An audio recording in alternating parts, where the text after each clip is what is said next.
Des t-shirts, une paire de chaussures, un ordinateur portable, un téléphone et un sac à dos. Voilà une partie des affaires que Colin Wright, baroudeur américain de 25 ans, met dans sa valise. En tout, il n'utilise que 51 objets.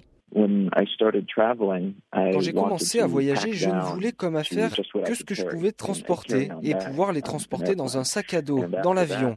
Quand je suis arrivé en Argentine, j'ai réalisé que dans mon sac à dos, il n'y avait que 70 objets. Ce n'était pas intentionnel d'avoir un nombre d'objets réduit, mais je voulais voir ce que c'était de ne pas avoir de maison ni de voiture. Colin continue l'expérience à chaque voyage. J'ai compris que beaucoup de choses qu'on nous dit nécessaires ne le sont pas. Par exemple, quand on te dit « il te faut ce joli vêtement, ce nouvel ordinateur, ce nouvel iPad », eh bien tu n'en as pas besoin parce que tu as beaucoup d'autres choses à utiliser.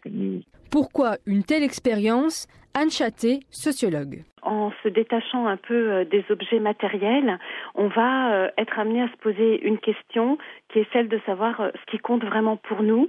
Aujourd'hui, c'est peut-être plus important qu'autrefois quand il y a vraiment un message publicitaire quasi constant où on nous incite à dépenser, où on nous suggère que la personne, c'est en fait ce qu'elle possède. En France, on joue la carte de la consommation avec modération. Anne Chatté l'applique. Par rapport aux achats d'impulsion, par exemple, je m'en méfie beaucoup. J'aime beaucoup avoir une liste quand je fais les courses, m'en tenir à la liste. Et puis quand je suis chez moi, qu'il y a éventuellement un objet qu'il faudrait, je me précipite pas. On s'aperçoit qu'une semaine après, finalement, cet objet, il est plus du tout aussi urgent que ce qu'on pensait. Selon David Bruno, l'initiateur du challenge Vivre avec 100 objets, il faut réduire, refuser et redéfinir ses priorités. D'ailleurs, sur Internet, Rowdy Kittens conseille sur comment décrocher en douceur de la société de consommation. Un de ses conseils, dites-vous que moins d'affaires facilite le ménage. Najed Benrabah, France Info.